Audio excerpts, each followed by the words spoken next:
آج بھی ہو اگر ابراہیم سا ایمان پیدا، آج بھی ہو اگر ابراہیم سا ایمان پیدا، تو آگ کر سکتی ہے اندازی گلستہ پیدا۔ یعنی علامہ اقبال نے شعر میں کہا کہ آج بھی ہو جس طریقے سے حضرت ابراہیم علیہ نبی صلاۃ والسلام کو فرعون نے جو ہے نمرود نے نار نمرود میں ڈالا، یعنی آگ میں ڈالا، پھر بھی حضرت ابراہیم علیہ نبی صلاۃ والسلام نے صبر کیا، یہاں تک کہ بڑے تشدد آپ پر کیے گئے، مگر آپ نے اللہ کی وحدانیت کا دامن نہیں چھوڑا، رب کی رضا کا دامن نہیں چھوڑا، تو اللہ رب العالمین نے آگ کو آپ کے جسم پر گلے گلزار بنا دیا، آگ کو آپ کے جسم پر، جسم نازنین پر گلے گلزار بنا دیا۔ تو علامہ اقبال کہتے ہیں کہ آج بھی ہو، آج بھی ہو اگر ابراہیم سا ایمان پیدا، جس طریقے سے حضرت ابراہیم علیہ نبی صلاۃ والسلام کے دل میں رب کی محبت اور رب کی عقیدت اور رب کی معرفت کا جو نور سیدنا ابراہیم علیہ نبی صلاۃ والسلام کے دل میں تھا، یعنی کچھ بھی ہو جائے اللہ کی راوا کسی کے سامنے، یعنی رب کی راوا کسی کی عبادت نہیں، کسی کی بندگی نہیں، کسی کے پاس مدد نہیں، ایاک نعبد و ایاک نستعین، مولا ہم تیری ہی عبادت کرتے ہیں، تیری ہی بارگاہ میں مانگتے ہیں۔ تو آج بھی ہو اگر ابراہیم سا ایمان پیدا، تو یہ دنیا کی آگ کیا ہے، اللہ ہمارے جسموں پر نارے دوزخ بھی حرام کر دے گا۔ آگ کر سکتی ہے انداز گلستہ پیدا۔ عزیزان گرامی، تو یہ ماہ رجب المرجب کا مہینہ بڑی عظمتوں والا مہینہ ہے لوگوں، بڑی برکت والا مہینہ ہے، اور بڑی بڑی ذات کے عرص مبارک اس مہینے میں ہے لوگوں۔ اسی مہینے میں شب معراج ہے لوگوں، اور اسی مہینے میں مولا علی کی ولادت کی تاریخ گزری، خواجہ غریب نواز کی ولادت کی تاریخ گزری، امام جعفر صادق کا کل جو ہے یوم وصال ہوا۔ عزیزان گرامی، کیسے آقاؤں کا بقا و رضا بول بالے ہے تیرے سرکار کے۔ معزز سامعین کرام، تو خطبہ مسنا کے بعد میں نے کلام مجید کی ایک آیت کریمہ آپ حضرات کے سامنے تلاوت فرمائی، والذین یبیتون لربہم سجدا وقیاما، اور وہ لوگ جو راتیں گزارتے ہیں اللہ کی بارگاہ میں سجدے کرتے ہوئے، قیام کرتے ہوئے، والذین یبیتون لربہم سجدا وقیاما، اور وہ لوگ جو راتیں گزارتے ہیں رب کی بارگاہ میں سجدے کرتے ہوئے،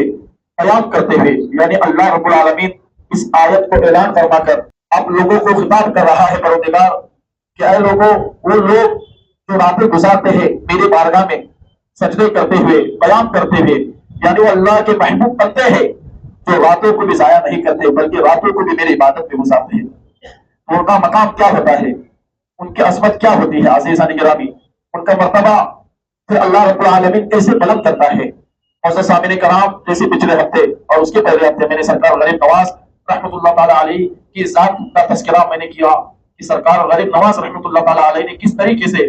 حجر مبارک میں بیٹھ کر اور اپنے پیر کے کرم سے وہ بلندی حاصل کی اور وہ مرتبہ حاصل کیا، وہ مرتبہ حاصل کیا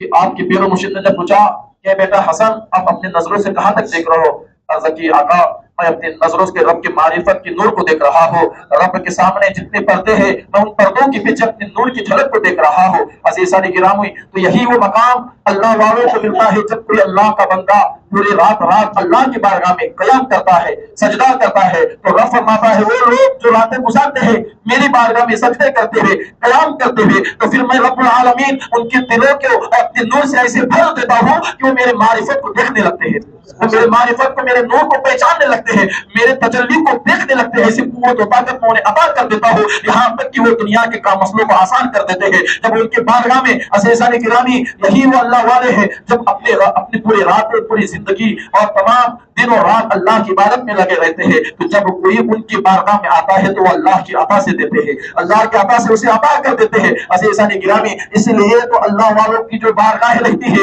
وہ دعا کی قبولیت کا وقت، دعا کی قبولیت کی جگہ رہتی ہے، اس لیے اللہ والوں کی بارگاہ میں آؤ اور ان کے بارگاہ میں اپنی فریاد کرو۔ لوگوں، یہی وہ بارگاہ ہے جو رب کی بارگاہ میں تمہارے کاموں کو لے کر جاتے ہیں اور رب کی عطا سے تمہارے ہر مسئلوں کو آسان کر دیتے ہیں۔ معزز سامعین کرام، برادران ملت اسلامیہ، یہ آیت کریمہ اللہ رب العالمین ان لوگوں کے بارے میں فرما رہا ہے۔ لوگوں، ہر ولی ایک عام بندہ ہی رہتا ہے، ایک عام انسان رہتا ہے، اللہ کا بندہ رہتا ہے، رسول کا امتی رہتا ہے، میرے آقا کا غلام رہتا ہے۔ اللہ رب العالمین فرما رہا ہے انما یخشی اللہ من عبادہ العلماء، کہ علم والے اور بے علم والے کبھی برابر نہیں ہو سکتے، علم والے اور بے علم والے کبھی برابر نہیں ہو سکتے۔ عزیزان گرامی، عام انسان ہی ہوتا ہے، مگر ایک انسان جب اپنے گناہوں سے توبہ کرتا ہے اور توبہ کے بعد پوری طریقے سے قرآن اور حدیث کا علم سیکھتا ہے، علم سیکھنے کے بعد جب شریعت کی معلومات لیتا ہے، فقہ کا علم لیتا ہے، سنتوں کا پابند ہو جاتا ہے، دین کا علم سیکھتا ہے اور اس کے بعد وہ اللہ کی بندگی کرتا ہے، اللہ کی بارگاہ میں سجدے کرتا ہے، اللہ کی بارگاہ میں قیام کرتا ہے، ہمہ وقت اپنی زبان سے اللہ کا ذکر جاری و ساری رکھتا ہے، یہاں تک کہ اپنے ہر گناہوں سے بچنے کی کوشش کرتا ہے، اپنے آنکھوں سے، اپنی زبان سے، اپنے ہاتھوں سے، اپنے پاؤں سے ہمہ وقت بھی اس کوشش میں رہتا ہے کہ میں اپنے آنکھوں سے بھی کوئی گناہ نہیں کروں گا، اپنے ہاتھوں سے بھی کوئی گناہ نہیں کروں گا، اپنے پیروں سے بھی کوئی گناہ نہیں کروں گا، یہاں تک کہ وہ ہر لمحہ اپنے دل میں خوف خدا بساتا ہے اور اللہ کے ذکر میں لگے رہتا ہے، یہاں تک کہ لوگوں اس کا دل اللہ کے ذکر سے سرشار ہو جاتا ہے، یعنی اس کے دل میں خدا کے علاوہ کسی کی محبت نہیں، اللہ اس کے رسول کے علاوہ کسی کی الفت نہیں، وہ ہمیشہ اس جستجو میں رہتا ہے، ہمیشہ اپنے رب کی پکار میں رہتا ہے۔ عزیزان گرامی، تو ایک وقت ایسا بھی آ جاتا ہے کہ وہ اللہ کا ذکر کرتے کرتے، اللہ کی عبادت کرتے کرتے وہ اللہ کا محبوب بندہ بن جاتا ہے، اللہ کا برگزا بندہ بن جاتا ہے، یہاں تک کہ لوگوں پھر حدیث قدسی ہے، اللہ رب العالمین فرماتا ہے کہ اے بندگان خدا، اللہ رب العالمین حضرت جبرائیل سے فرماتا ہے کہ اے جبرائیل، فلاں بندہ مجھ سے محبت کرتا ہے، اب اے جبرائیل تو بھی زمین والوں میں اعلان کر دے کہ میں بھی فلاں بندے سے محبت کرتا ہوں۔ اے جبرائیل جاؤ زمین والوں میں اعلان کر دو کہ رب العالمین فلاں اپنے محبوب بندے سے محبت کرتا ہے، اب اے لوگوں تم بھی اس سے محبت کرو۔ عزیزان گرامی، تو زمین والے میں رہنے والوں میں اللہ ان کے دلوں میں اس اللہ کی ولی کا معنی ہوتا ہے دوست، ولی کا معنی ہوتا ہے دوست، اور دوست اس لیے کہا جاتا ہے کہ رب العالمین اس کو اپنا دوست بنا لیتا ہے۔ کب دوست بناتا ہے؟ کہ جب اللہ دیکھتا ہے کہ میرا فلاں بندہ گناہوں سے درگزر ہو گیا ہے، خطاؤں سے درگزر ہو گیا ہے، گناہوں سے پاکصاف ہو گیا ہے، تو اللہ رب العالمین لوگوں اگرچہ سمندر کے برابر گناہ ہو، مگر جب دیکھتا ہے کہ جب بندہ اپنے رب سے تعلق کو جوڑنے لگتا ہے، اپنا رشتہ رب سے مضبوط کرنے لگتا ہے، تو اللہ رب اگرچہ اس کی گناہ سمندر کے برابر ہو، آقا فرماتے ہیں کہ مگر جب بندہ اللہ کا ذکر، اللہ کی عبادت، خوف خدا، گناہوں سے درگزر کر دیتا ہے، تو اللہ اس کی عبادتوں کی برکت سے اس کی توبہ کو قبول کر دیتا ہے، اس کے خطاؤں کو معاف فرما دیتا ہے، اور جب بندہ اللہ کی عبادت میں زیادہ سرشار ہو جاتا ہے تو اللہ اس سے محبت کرنے لگتا ہے، تو اللہ اس کو اپنا دوست بنا لیتا ہے۔ اب دوست کا کیا مقام کیا ہوتا ہے لوگوں؟ آپ یاد رکھو، ولی کی بارگاہ میں ہم جاتے ہیں، ولیہ کی بارگاہ میں ہماری دعائیں قبول ہوتی ہے، ہماری تمنائیں قبول ہوتی ہے، ہمارے ارمان قبول ہوتے ہیں، کیوں ہوتی ہے؟ کیونکہ اللہ جو جن کی بارگاہ میں ہم جاتے ہیں وہ اللہ کے دوست ہیں، اور دوست اپنے دوست سے فریاد کرتا ہے کہ میرے بارگاہ میں فلاں انسان آیا ہے، اے میرے دوست اس کی تو پکار اور اس کی تمنا کو تو قبول کر لے، اس کا فلاں کام ہے، اس کے فلاں کام میں تیری بارگاہ میں تو کا ساری کائنات کا شہنشاہ ہے، تو ساری کائنات کا بادشاہ ہے، تو سارے عالم کا پیدا کرنے والا ہے، الحمدللہ رب العالمین، تمام تعریفیں اس رب کے لیے جو ساری کائنات کا پیدا کرنے والا ہے۔ لوگوں پھر اللہ کے ولی اپنے دوست یعنی رب العالمین کے بارگاہ میں فریاد کرتے ہیں کہ میرے مولا، میرے بارگاہ میں تیرا بندہ جیسے میں تجھے چاہتا ہوں تو مجھے چاہتا ہے، اسی طریقے سے میری بارگاہ میں آنے والا مجھے چاہتا ہے، مجھ سے پیار کرتا ہے، اور اس کا یہ یقین ہے کہ میں اگر بھلا ولی کی بارگاہ میں جاؤں گا، دیکھو ابھی جیسے ہم سرکار ننگیشہ ولی کی بارگاہ میں آتے ہیں، ہم ان سے محبت کرتے ہیں، ہم ان سے پیار کرتے ہیں، تو جب ہم سرکار کی بارگاہ میں جاتے ہیں عزیزان گرامی، ہم اپنی آنکھوں سے دیکھتے ہیں کہ جتنے بار کئی لوگ سرکار کی بارگاہ میں آتے ہیں، مانتے ہیں تو ماننے سے مراد سرکار عطا کر دیتے ہیں عزیزان گرامی، اس لیے کہ سرکار منگیشہ ولی بھی رب کی بارگاہ میں فریاد کرتے ہیں، مولا میں تجھے چاہتا ہوں تو مجھے چاہتا ہے، اسی طریقے سے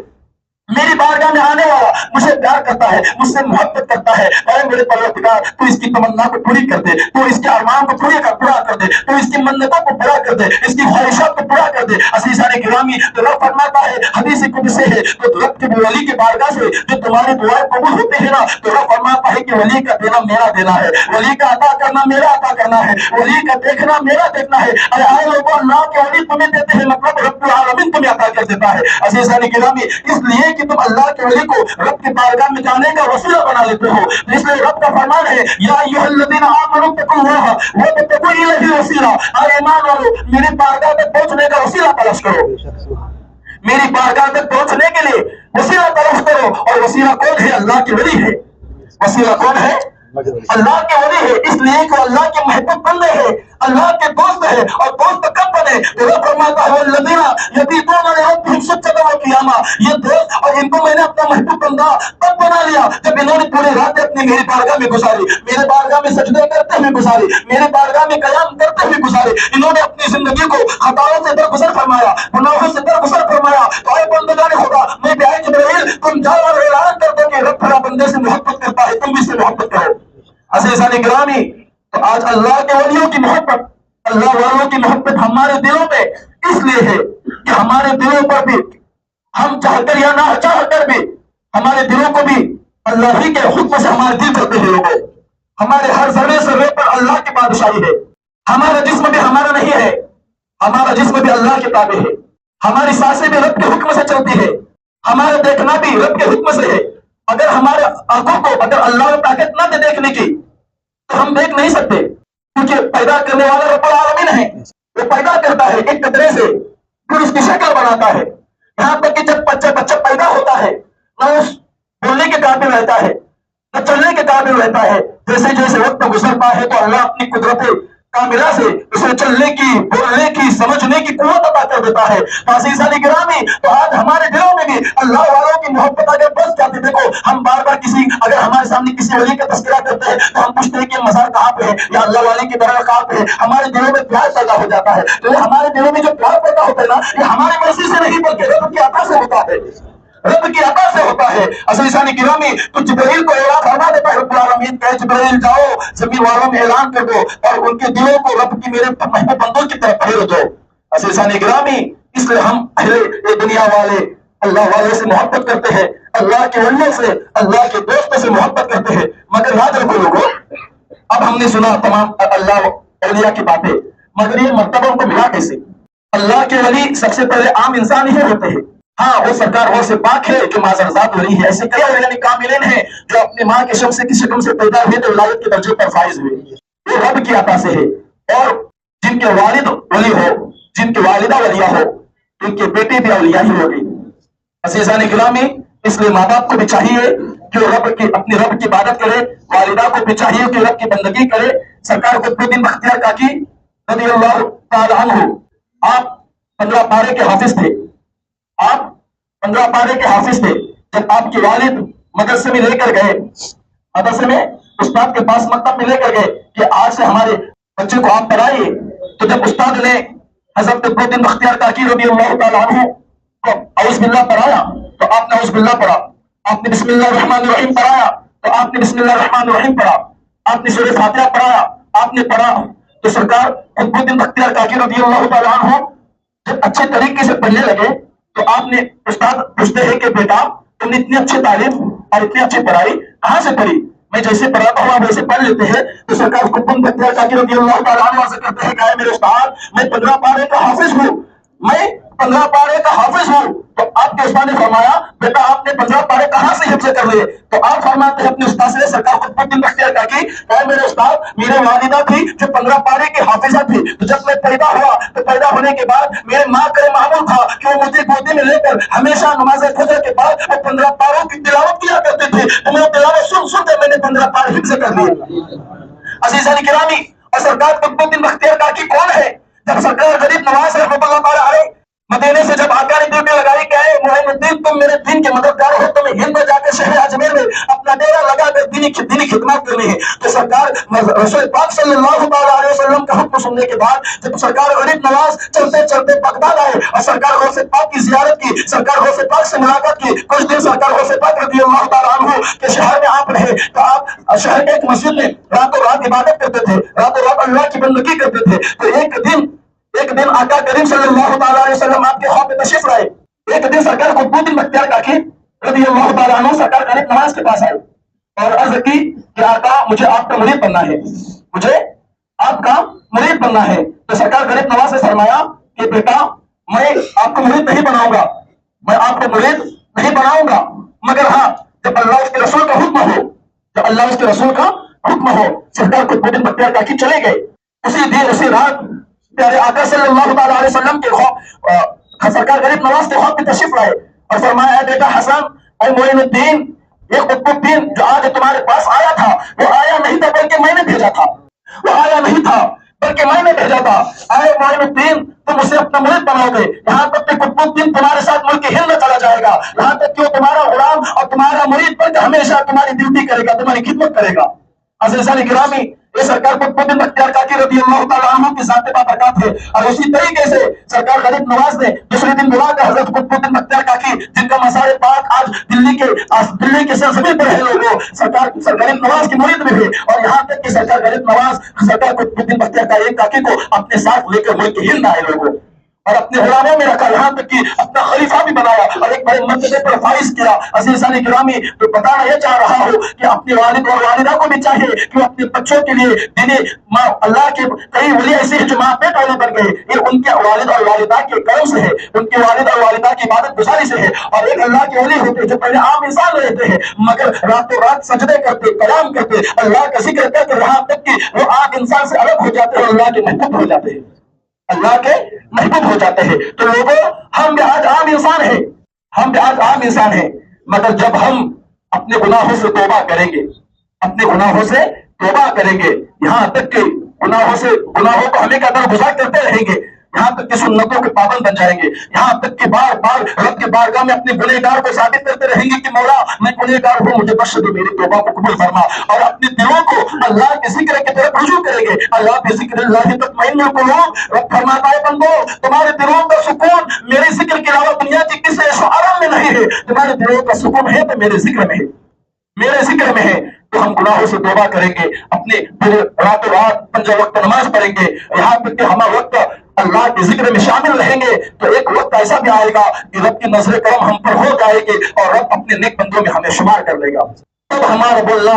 اللہ کے ولی کا بولنا رب کا بولنا ہوتا ہے، اللہ کے ولی کا چلنا رب کا چلنا ہوتا ہے. اور اس کی زبان سے وہ بولے تو رب کے بارگاہ میں قبول نہیں بولتے نا، پہلا اللہ کے نیک بندے نے بولا تو میرا کام ہو گیا. آگے نیک بندے کی زبان کی برکت نہیں، وہ اللہ کے عطا سے ہے، کیونکہ وہ اللہ کا ولی ہو گیا ہے. اب اس کا بولنا رب کا بولنا ہے، اس کا دیکھنا رب کا دیکھنا ہے. اس لیے تیرے کامل کی بارگاہ میں جاؤ، اس لیے کہ ان کی بارگاہ میں بیٹھنے سے ہمارے گناہوں جو ہے پاکیزگی ہو جاتے ہیں اور ان کی دعاؤں سے ہمارے بگڑے کام بن جاتے ہیں. اس لیے کہ اللہ نے فرمایا میری بارگاہ میں وسیلہ تلاش کرو. ہمیں کرنی ہے شہی شاہ بتا کی رسا جو ہی وہ اپنے ہو گئے تو رحمت پروردگار اپنی اور ایسے آقاؤں کا بندہ ہو رسا بول بالے ہیں میری سرکار کے. اللہ رب العالمین ہم تمام کو جو ہے کرنے سننے سے زیادہ مولا اس پر عمل کرنے کی مولا توفیق عطا فرمائے.